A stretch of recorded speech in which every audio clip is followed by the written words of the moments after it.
안녕하십니까? 제 이야기를 들어주시는 여러분께 고개 숙여 인사부터 드립니다. 저는 벌써 인생을 60년 이상을 살아온 여자로 제 기구하고 고달픈 인생 이야기 한번 시원하게 털어보고 싶어 이 자리를 빌리게 되었습니다. 인생은 짧게 보면 비극, 길게 보면 희극이라더니 제 인생이 딱 그렇더군요. 항상 내일이 오지 않았으면 했는데 막상 60년을 살아보니 또 다른 모습이더이다. 제 이야기도 아마 똑같을 것 같습니다만 한자 한자 써내려가면서 제 울분과 제 상심, 제 상처까지 전부 내려놓으려고 하니 부디 끝까지 함께 해주시면 감사하겠습니다. 그럼 지금부터 저의 비극이자 지나보니 희극이었던 이야기를 시작해 보도록 하겠습니다. 저는 아주 가난한 시골 촌동네, 진짜로 이런데 사람이 살 수 있나 싶을 정도로 낙후된 촌동네에서 태어난 촌년입니다. 병원을 가려면 차를 타고 20분을 좁기 나가야만 했고 마을 사람들 모두 자급자족하는 생활을 하시던 분들이었습니다. 전기는 겨우겨우 들어오게 되었지만 도시가스 같은 건 당연히 상상도 할 수 없는 동네였고 LPG 가스를 쓰고 있었습니다.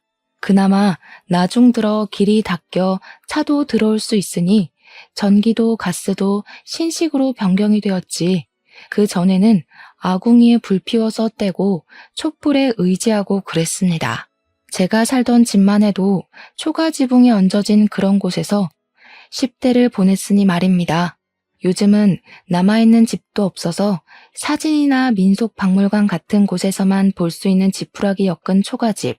저는 정말 어려운 집안에서 자랐습니다. 가난에서 벗어나지 못하는 집안임에도 불구하고 우리 부모는 아이를 줄줄이 낳았고 맞이인 제 밑으로 딸린 동생이 셋이나 있었습니다. 막내 아들을 낳기 위해서 줄줄이 딸을 셋이나 낳았던 것이었습니다. 이름도 어찌나 성의 없이 지었는지 막순이, 순자, 끝순이, 그리고 막내 아들 정우, 이렇게 네 남매가 묵직하게 지냈었습니다. 딸들 이름에서부터 애정이 얼마나 없었는지 눈치가 있는 분들이시라면 딱 보고도 아시겠죠?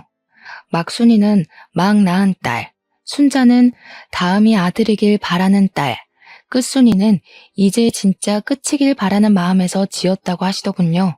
딸들이 이름으로 받을 상처는 생각도 하지 않은 채 아들 하시면서 지었다고 자식들을 앉혀놓고 이야기를 하시며 막내 아들이 잘 돼야 집안이 살아나는 거라고 했습니다. 태어났을 때부터 자연적으로 시작된 차별이 나중에 들어서는 얼마나 심해졌을지 상상이나 가겠습니까? 먹는 것도 아까워 죽겠다는 세 딸들은 그저 아들을 키우기 위한 밑거름이 되어줄 인력 그 이상도 이하도 아닌 존재였습니다. 막내 아들이 태어나자마자 저희는 서툰 솜씨로 우는 아이를 달래야 했고 기저귀 하나를 갈지 못한다며 혼이 나야 했습니다. 그때 제 나이가 고작 5살밖에 되지 않았음에도 막내 동생을 보살펴야 한다는 어명을 받든 셈이죠. 저를 비롯한 동생들은 초등학교도 제대로 졸업하지 못한 채로 밭일을 나가야 했고 강원도 총구석답게 감자를 캐야 했습니다. 철이 되면 고사리를 캐기 위한 산을 뒤지고 더덕을 캐다가 삼이라도 발견하는 날에는 밭일에서 제외되고 저녁으로는 귀한 계란 프라이를 먹을 수 있었습니다. 평소에 막내 아들에게만 우리가 모은 쌈짓돈으로 산 고기 반찬을 주었고 저희들에게는 고기를 사면서 공짜로 얻어온 힘줄을 삶아주셨습니다. 얼마나 구차하게 살았는지 나열하자면 끝도 없고 그 어떤 불운한 사람과 비교해도 저를 이길 사람이 없을 거라 자부를 하죠. 그렇게 하루하루를 지친 몸을 이끌고 머리 닐 곳만 생기면 쏟아지는 잠을 이기지 못하고 잠들기를 몇 년. 제 나이가 18 꽃다운 나이가 되었을 때 저는 저보다 10살이나 많은 남자의 집으로 팔려가듯 시집을 가게 되었습니다. 그 당시 저희 시골은 정말 촌 중에서도 촌이라 20대 중반까지 결혼을 못하면 어딘가 하자 있는 놈이라는 취급을 받았었습니다. 다리를 전다거나 말을 제대로 하지 못한다거나 아니면 정신적으로 문제가 있는 남자들 빼고는 죄다 20살 초반에 결혼을 했거든요. 저는 꽤 먼 거리에 있는 타지까지 팔려가는 처지였고 남자 나이가 20대 후반이었으니 아무런 정보도 얻을 수 없어 얼마나 가슴을 졸였는지 모르겠습니다. 다짜고짜 부모님께서 이 남자랑 결혼을 해야 한다고 사진 한 장을 턱 내밀었을 때는 숨이 막히는 기분이 들었었죠. 저는 도망을 가고 싶은 생각을 했지만 실천하지는 못했습니다. 저에게 볼모로 딸린 여동생들이 있었으니까요. 제가 여기서 도망을 간다면 줄줄이 있는 동생들에게 그 자리가 주어질 테니 제가 희생하는 게 낫겠다는 생각이 있었습니다. 제 동생들이 저에게 도망을 가라고 했지만 저는 동생들에게 이 짐을 떠넘길 수 없다고 내가 갈 테니 너희들이라도 제대로 살아주라고 이야기를 했습니다. 그렇게 팔려가기 전날까지 동생들을 붙잡고 엉엉 울었고 눈이 퉁퉁 부어버린 저를 보며 부모는 저에게 얼굴 못나졌다며 화를 내셨죠. 결국 오지 않았으면 하는 그날이 찾아왔고 남편이 될 사람을 처음 봤을 때 저는 깜짝 놀랐습니다. 사지도 멀쩡하고 정신도 온전하고 말도 잘하고 듣는 것도 잘하는 정말 평범한 사람이었거든요. 이런 사람이 왜 나를 굳이 돈을 주고 사가나 하는 생각이 들어서 이상했습니다. 시댁 살림은 넉넉한 편이어서 우리 막내 아들 정우가 대학에 갈 수 있도록 공부도 시켜주고 등록금도 지원해주겠다고 했습니다. 남편은 충청도가 고향인 사람이었고 서천에서 고기잡이를 하는 집 아들이었습니다. 어떻게 물어물어 이 시골에 있는 저를 점치고 갔는지는 모르겠지만 아무것도 모르는 상태로 저는 시집을 가게 되었습니다. 막내는 워낙 집에서 귀한 대접을 받으니 그렇다 쳐도 둘째와 셋째가 참으로 걱정이 되었지만 타지로 나가는 건 처음인지라 제 처지 또한 무한히 걱정이 되었습니다. 아니나 다를까 처음 시집을 가서 합방을 하는데 남편이 힘을 영 쓰지 못하는 게 아니겠습니까? 이래서 28해를 지나고도 결혼을 못했구나 싶었습니다. 몇 번을 시도해도 합방은 잘 이루어지지 않았고 남편이 힘을 쓰지 못하니 당연히 아이가 생기지 않았죠. 그 시골 사람들에게 대를 잇는다는 것이 얼마나 중요한 일인지 아시는지요? 아이가 생기지 않는다는 이유로 저는 몰매를 맞는 대역죄인이 되어야 했습니다. 시모는 저에게 일도 제대로 하지 못하는 것이 아이까지 낳지 못한다고 아주 등신을 들여놨다고 화를 내셨습니다. 고기잡이 일이라도 도우라며 난생 처음 배를 탄 날에는 정말 아무것도 못하고 뱃머리에서 구역질만 정신없이 했습니다. 제가 배를 타본 적이 없어서 몰랐는데 뱃멀미가 엄청나게 심한 타입이었나 봅니다. 정말 머리가 어지러워 두 다리를 딛고 서 있을 수가 없을 정도로 심하게 멀미를 했습니다. 저는 제 뱃속의 장기까지 토하는 줄 알았습니다. 일을 못하고 배 구석에 앉아 계속 빌빌거리고 있자 시모는 저를 한 대 두 대 손을 올리기 시작했고 나중에는 손만 번쩍 들어도 벌벌 떨게 되는 수준이 되었습니다. 저는 자아를 잃어버린 사람처럼 시키는 일만 고지곧대로 해야 하는 로봇이 되었습니다. 식사를 차리라고 하면 밥을 하느라 정신을 놓고 청소를 하라고 하면 청소를 하고 노예 같은 생활을 하다 도저히 견디지 못하겠다는 마음을 먹게 되었죠. 시집살이를 시켜도 너무 시키니까 시집을 온 지 2년째 되던 날 울면서 집으로 전화를 걸었습니다.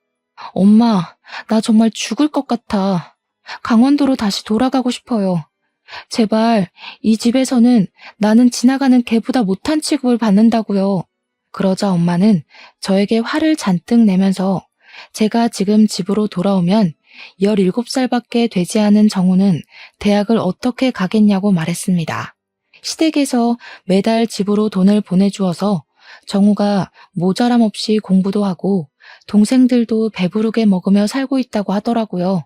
제가 여기서 버텨야 그 돈이 계속 지급이 될 거고 정우도 대학을 번듯하게 나와야 나중에 집안을 위해 힘쓰지 않겠냐고 하더군요. 저는 너무나도 서운하고 눈물이 왈칵 쏟아졌습니다. 그 뒤로는 집에 전화하는 것도 기피하게 되었습니다. 전화를 해봐야 위로의 말을 듣기는커녕 제 처지를 실감하는 비수만 꽂혔으니까요. 간혹가다 동생들이 전화를 받을 때만 통화를 했는데 동생들이 하는 말이 막내가 벌써부터 사고만 치고 다니고 공부도 쥐뿔 못한다고 하더라고요. 그러면서 저에게 늘 배가 고프다고 매달 저희 시댁에서 보내주는 돈으로 막내 동생에게만 고기를 사준다고 서럽다고 하더라고요. 저에게는 동생들이 배부르게 먹고 있다고 했는데 그게 모두 거짓말이었던 겁니다. 생각보다 결혼 장사가 부모 욕심에 차지 않았는지 순자는 20살이 되자마자 공장에 취직을 하게 되었습니다. 정우에게 들어가는 돈이 많다며 돈을 벌어와야 한다고 난리를 쳐서 어쩔 수 없이 공장에 취직을 했다는 것이었습니다. 아직 나이가 되지 않아 공장에 들어갈 수 없는 끝순이는 여전히 남의 집 밭일을 도우면서 하루를 보내고 있다고 하더라고요. 정말 제 억장이 다 무너지는 듯 했습니다. 제 처지가 너무 한탄스럽다 이야기하고 싶어서 전화를 걸었지만 동생들의 삶도 만만치 않더군요. 저는 결국 동생들에게 언니는 잘 지내고 있으니 너희는 조금만 버티다가 도망이라도 가라고 언지를 주었습니다. 저는 시댁에서 온갖 구박을 다 당하며 살고 있었지만 제 슬픔을 동생들에게 굳이 티내지 않았습니다. 그러던 어느 날 운명처럼 사건이 생기게 되었습니다. 고기잡이를 나갔던 시부모 둘이 사고를 당하게 된 것이었습니다. 그날은 태풍이 북상하고 있다는 태풍 예보가 한 차례 나온 날이었는데 고기잡이 배들은 정박을 하고 바다 근처에 가지 말라는 경보까지 울렸습니다. 하지만 다른 배가 뜨지 않으니 본인들이 후다닥 나가서 한 타임만 쓸고 오면 된다고 시모가 욕심을 바락바락 부린 것입니다. 남편은 태풍이 분다고 하니 위험하다고 고기잡이를 나가지 말자고 몇 번이나 말렸지만 시모는 그런 남편에게 그러니 네가 물러 빠진 거라고 욕을 퍼부었습니다. 나가서 일하겠다는 사람이 없으니 30분 이내로 돌아오겠다며 시부와 시모만 배를 타고 나갔습니다. 저에게도 같이 가자 몇 번이나 요구를 했지만 남편이 뱃멀미도 심한 사람인데 나가봐야 도움도 안 된다고 해서 저랑 남편만 두고 떠나셨습니다. 하지만 예상보다 빠르게 진입한 태풍으로 인해 파도는 너무나도 셌고 고기잡이 배는 전복이 되었고 시부와 시모는 시신조차 찾을 수 없게 되었습니다. 욕심을 부리더니 고기밥이 된 것이라며 마을 사람이 모두 입을 모아 그들의 우매함을 꾸짖었습니다.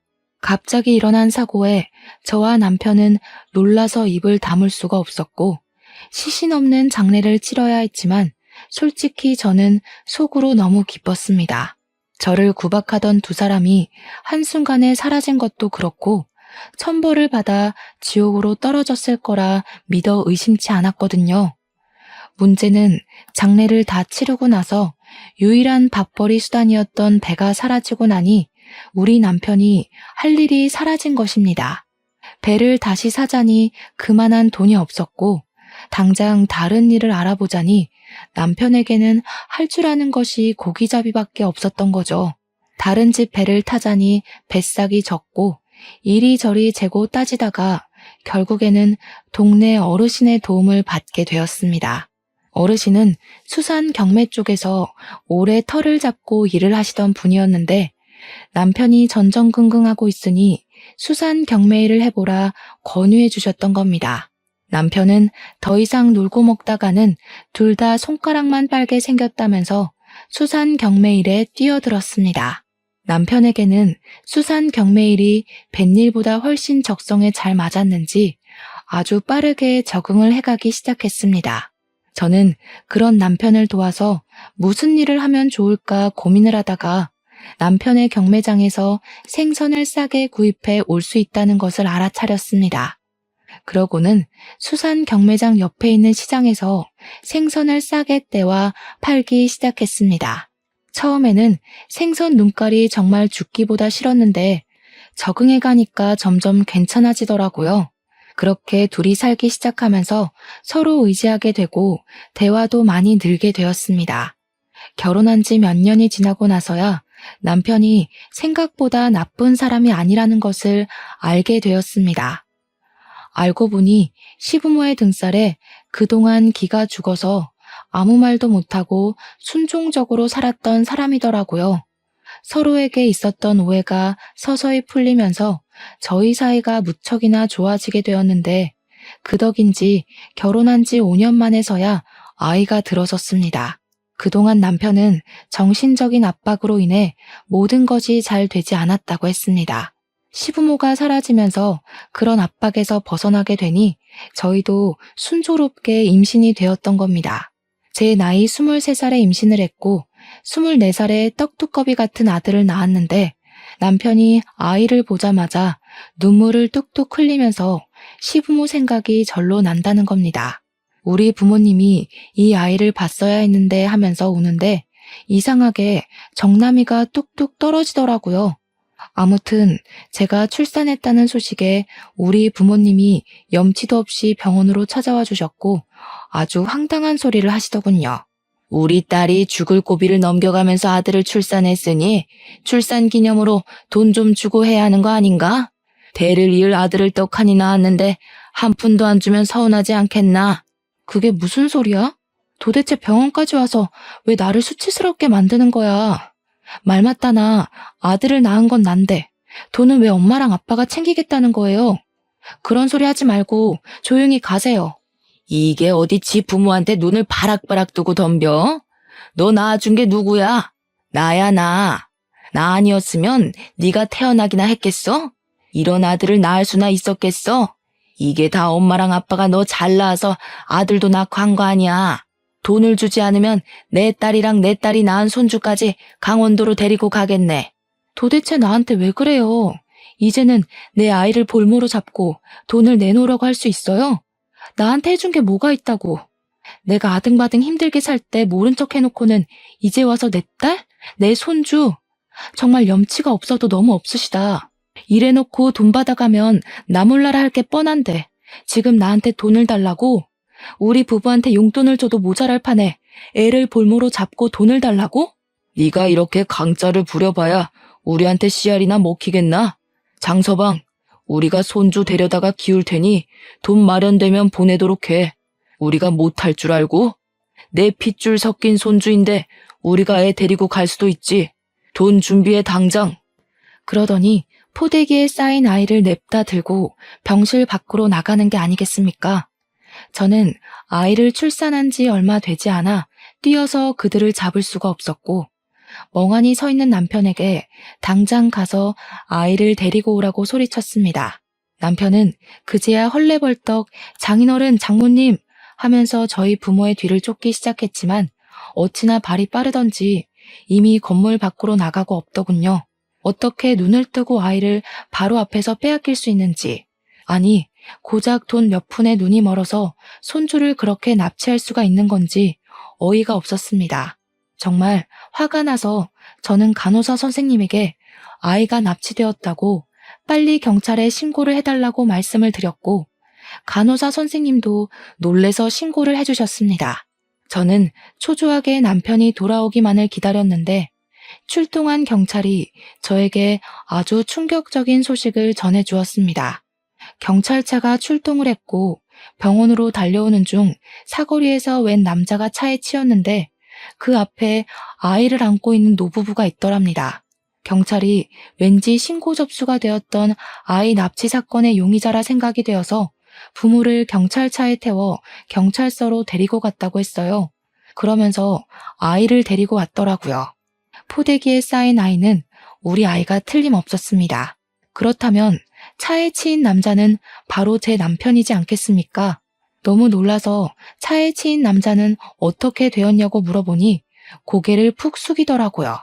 남편이 횡단보도 신호가 끝나갈 무렵 납치 용의자를 쫓기 위해 무단 횡단을 하다가 차에 치여서 지금 이 병원 응급실로 이송이 되었지만 사망을 했다고 하는 겁니다. 현장에서 즉사를 한 것 같다고 설명을 하는데 도무지 이게 꿈인지 현실인지 구분이 가질 않더라고요. 몇 번을 경찰을 붙잡고 지금 제 남편이 죽었다는 게 사실이냐고 물었는데 경찰은 계속해서 고개만 푹 숙이고 죄송합니다, 고인의 명복을 빕니다만 반복했습니다. 가족이라는 이유로 우리 부모는 풀려나게 되었고 아무런 처벌도 받지 않았습니다. 남편이 무단횡단을 하다 사고를 당한 것이므로 남편의 죽음에 대한 죗값은 아무도 치르지 않았습니다. 갓 태어난 아기를 안고 엉금엉금 기어 장례식장을 내내 지키고 있는데 정말 꿈 같아서 눈물 한 방울이 나오지 않더군요. 장례식장에 뻔뻔하게 나타난 부모라는 사람들은 미안하다는 말 한마디 없이 국화꽃 하나 올리고는 사라지더라고요. 정말 천벌받아 마땅한 인간들이라는 생각이 머릿속에서 떠나지 않았습니다. 저는 졸지에 과부가 되고 남편의 장례식을 아픈 몸으로 끝마치게 되었죠. 그래도 최근에는 사이가 참 좋았었는데 참 서글퍼지더군요. 아무리 시집살이를 당하는 동안 제 편 한 번 들어준 적 없는 무심한 놈이었다지만 시부모가 돌아가신 이후에는 사이가 달라져 정이 붙었나 봅니다. 그렇게 원하던 아들까지 낳았는데 우리 아들 커가는 것 한번 지켜보지 못하고 이리 허무하게 떠날 줄 알았겠습니까? 남편을 바다에 뿌려주고 나서야 빈자리가 실감났고 우리 아들을 어떻게 키워야 할지 참으로 막막했습니다. 서러운 와중에 우리 부모가 다시 나타나서는 애까지 데리고 어디 가서 뭐 해 먹고 살 거냐며 본가로 들어오라고 막무가내로 굴었습니다. 저는 아무런 힘이 남아있지 않은 상태였기에 그대로 끌려서 강원도에 틀어박히게 되었죠.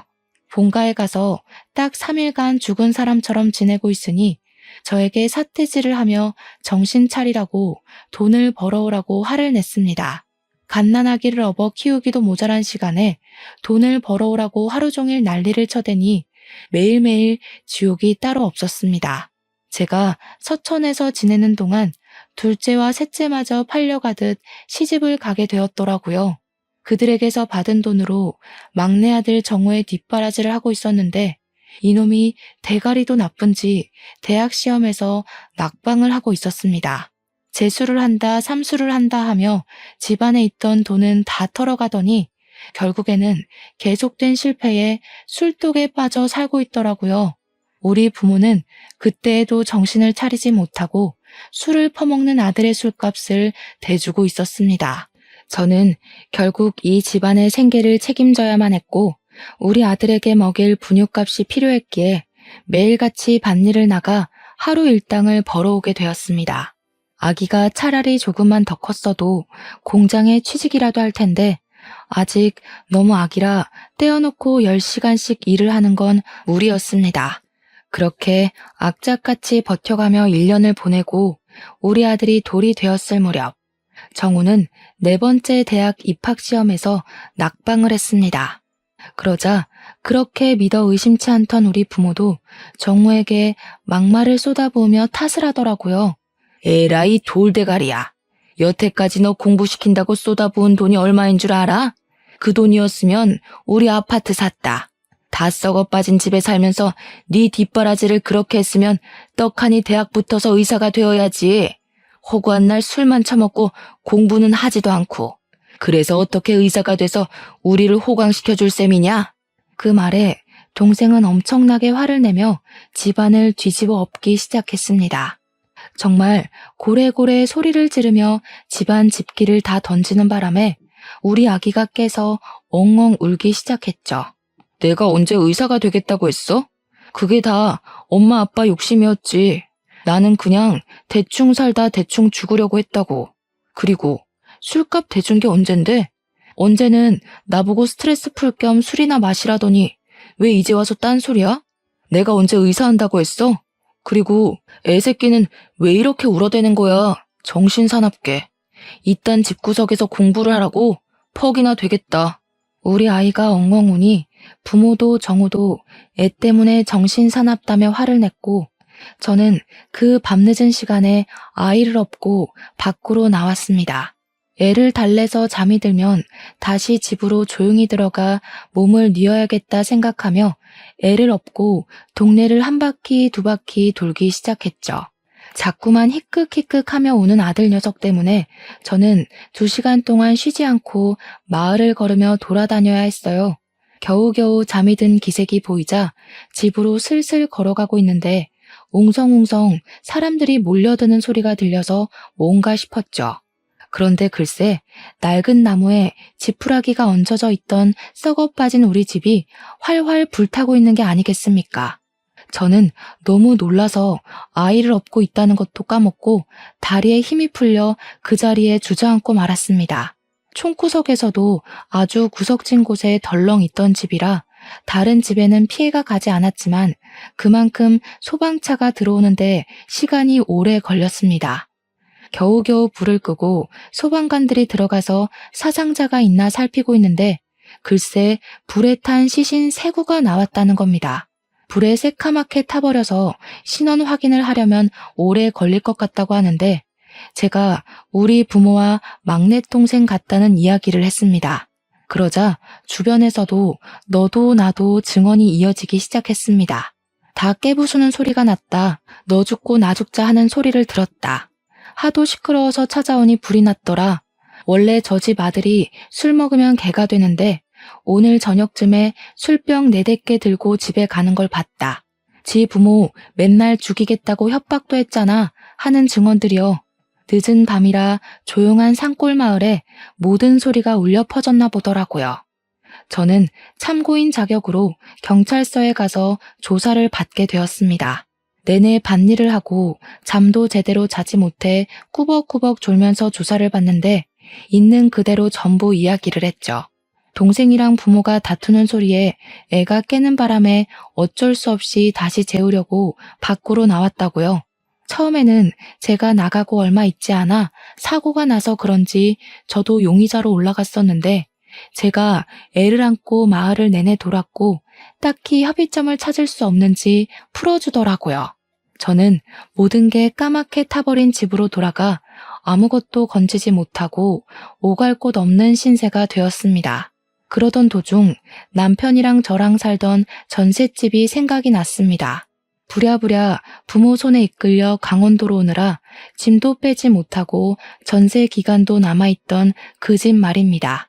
전셋집에 찾아갔더니 다행히도 집주인분께서 다음 달에 전세가 만료된다고 하시면서 재계약을 할 거냐고 저에게 물어보시더라고요. 세간 살림에도 먼지가 쌓여있긴 했지만 그럭저럭 다들 쓸만한 수준이었습니다.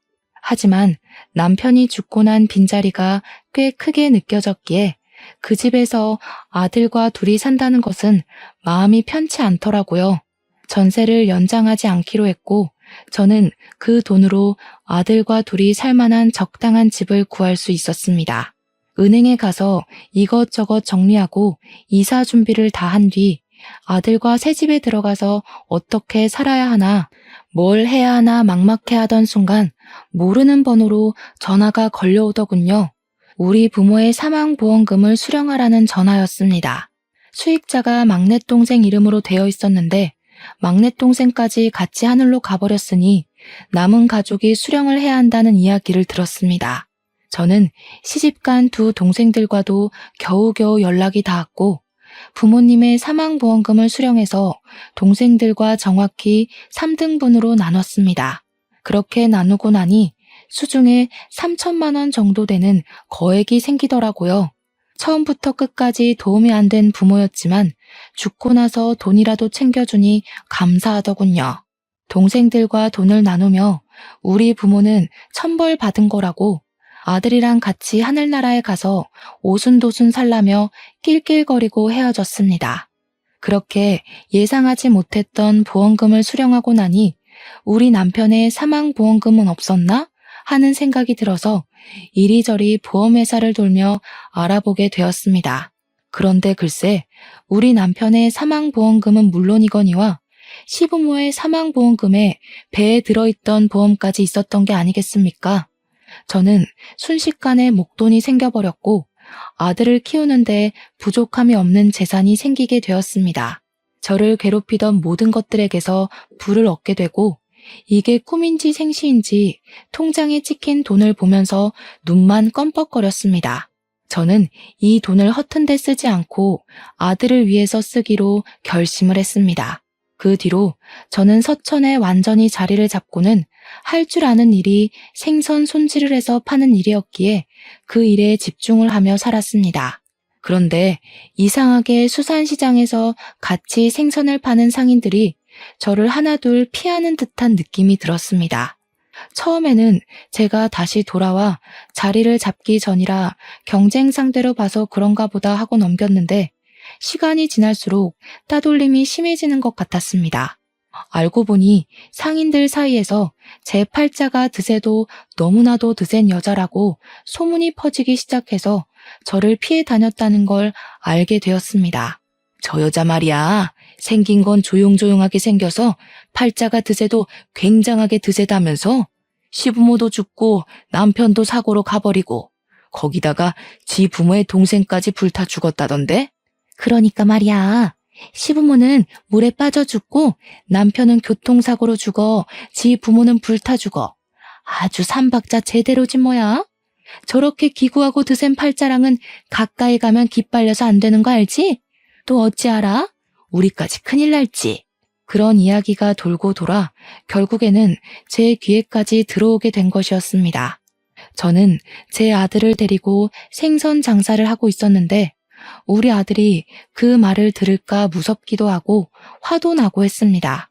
결국에는 저를 앞에 두고서 속닥속닥 들리게 말을 하는 상인들에게 버럭 화를 냈습니다. 나에 대한 뒷말을 왜 그렇게들 하고 다니는 겁니까? 누가 들으면 제가 물에 빠뜨리고 사고 내고 불 지른 줄 알겠소. 저는 그때부터 아들을 지켜내겠다는 엄마의 마음으로 상인들을 피하지 않고 맞서 싸우기 시작했습니다.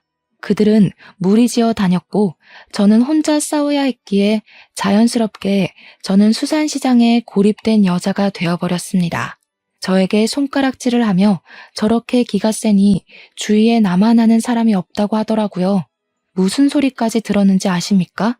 다들 그렇게 죽었으니 이제 하나 남은 자기 아들은 목매고 죽겠네 하더라고요. 그 말을 듣고 참을 수 있는 엄마가 있을까요? 아니, 참으면 그게 병신이지 사람이겠습니까? 저는 그 말을 한 상인에게 생선 내장을 던지면서 바락바락 화를 냈습니다. 그러고는 더 이상 이런 모욕을 견디며 일을 할 자신이 없어서 가게를 접어버렸습니다. 그 뒤로는 서천 어디를 가도 저를 손가락질한다는 듯한 기분이 들어서 아들을 데리고 머나먼 부산으로 이사를 오게 되었습니다. 그렇게 부산에 정착을 하고 20년이 넘는 세월을 보냈고 아들은 당당하게 부산에 있는 회사에 취업까지 하게 되었습니다. 저는 부산에서 작은 국밥집을 차려서 장사를 하고 있었습니다. 아들은 부산에 있는 대기업 공장에서 일을 하고 있었고요. 우리 모자가 살기에 모자람이 없었고 아들이 장가만 가주면 제 인생의 큰일은 모두 치르는 거구나 하고 생각을 하고 있었죠. 저의 노후는 돌아가서 시부모와 부모, 남편의 보험금으로 전부 준비를 마친 뒤였으니까요.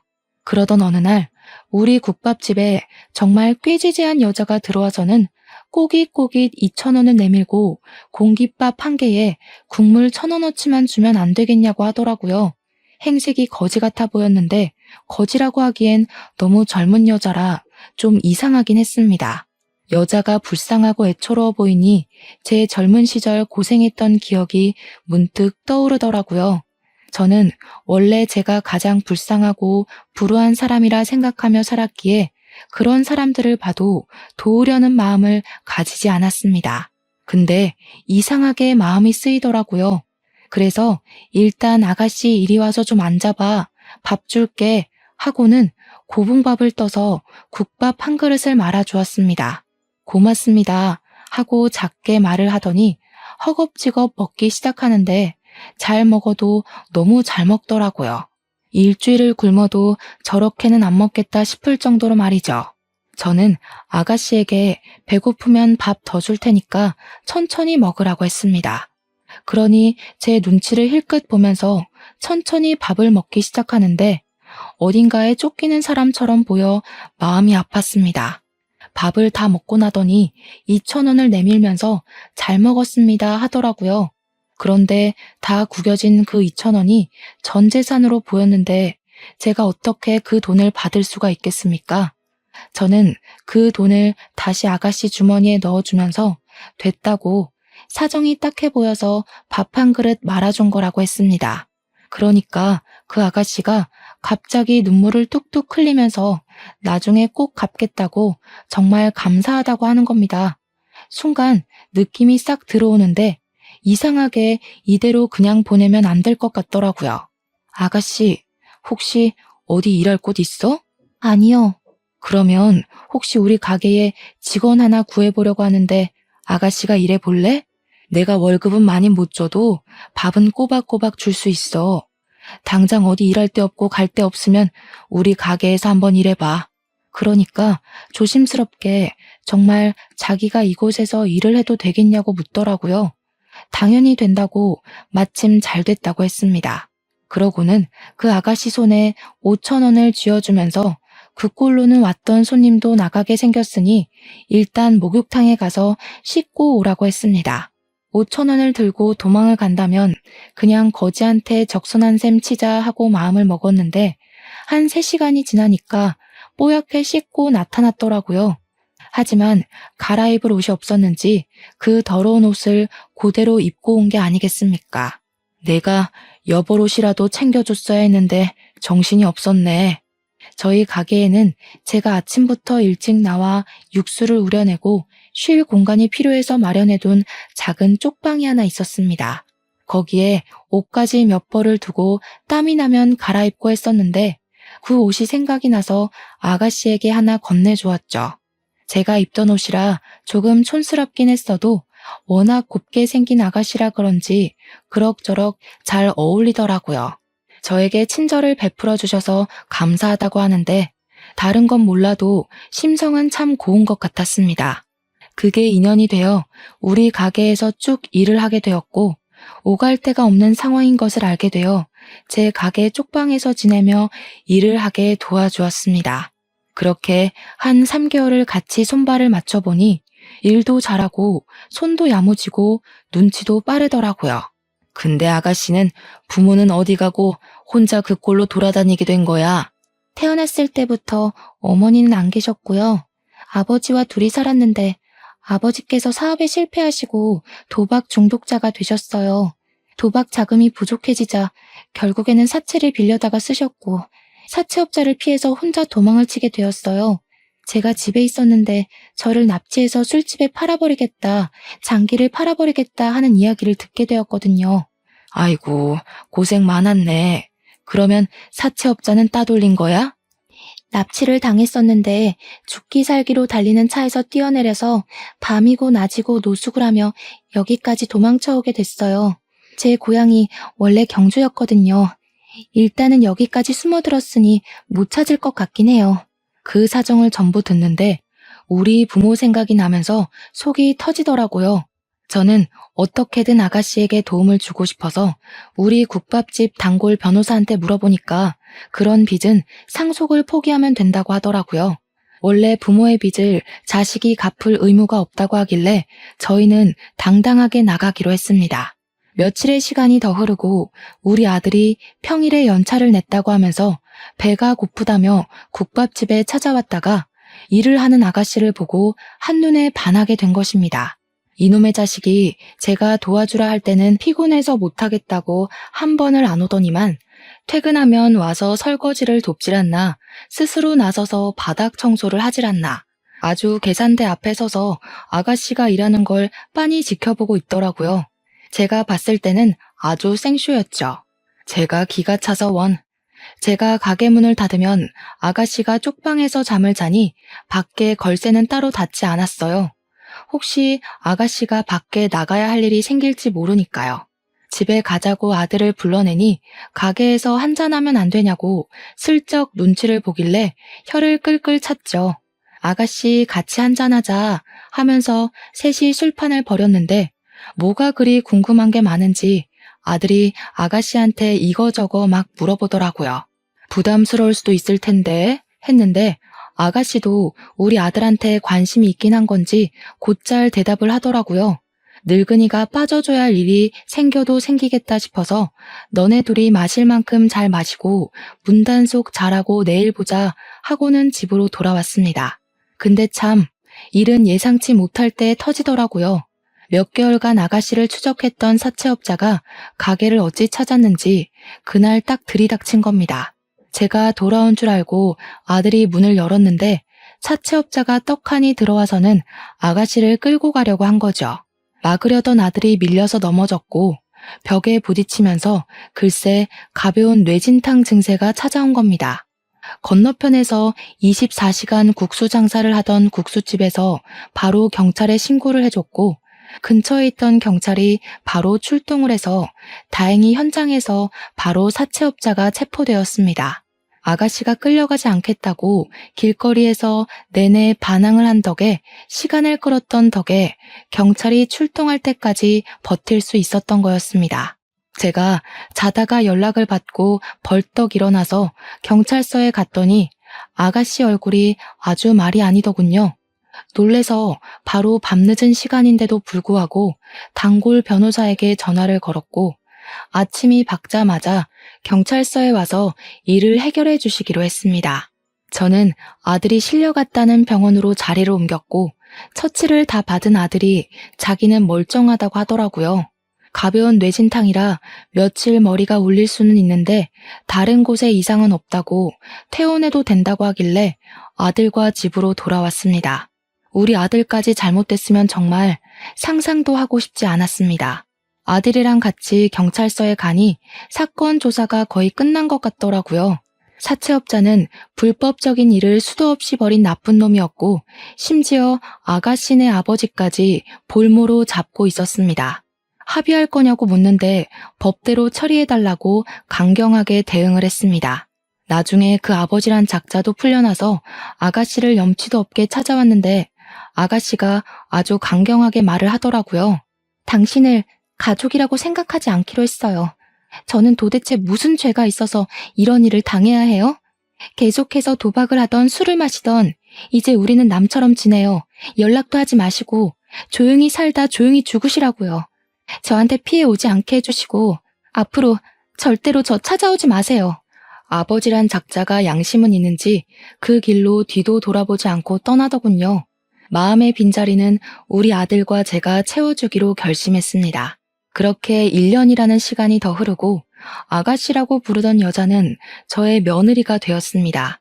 우리 아들이랑 그렇고 그런 기류가 흐른다는 건 알고 있었고 손도 야무지고 싫은 소리 한 번 없이 그쪽 방에서 일하면서 지내는 게 기특하단 생각은 했으니까요. 사채 일도 잘 해결이 되었고 그 사채업자는 결국 다른 건에서 수배가 내려진 상태인 게 밝혀져 감옥에 들어가게 되었습니다. 변호사 비용은 제가 모아두었던 돈에서 빼서 주었고 며느리는 제게 평생 갚겠다고 했습니다. 결혼해서 효도하겠다는 둘을 막을 방법도 딱히 없었고요. 사실 막을 생각조차 없었습니다. 저는 우리 며느리가 아주 똑부러진 아가씨라고 생각하거든요. 둘은 결국 평생을 함께할 가족으로 엮였고 여전히 저와 며느리가 국밥집을 운영하고 있습니다.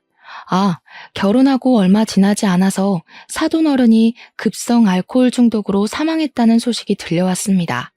장례는 아주 간소하게 치렀고 며느리는 모든 상속을 포기함으로써 빚을 청산했습니다. 더불어 이제 자유가 되었으니 우리는 이제 아무 걱정 없이 여생을 행복하게 살기로 했습니다. 남 괴롭히고 죄를 짓고 살면 고스란히 천벌을 받는다는 걸 누구보다 경험으로 알게 되었습니다. 저는 그런 짓은 하지 않고 사는 게 목표랍니다. 아직까지 잘 지키고 있으니 여러분들에게도 당부하고 싶습니다. 남에게 상처를 주면 돌아온다는 말을요. 여러분들도 항상 남을 돕고 행복한 나날들만 가득하시길 기원하면서 제 사연 들어주셔서 정말로 감사드립니다.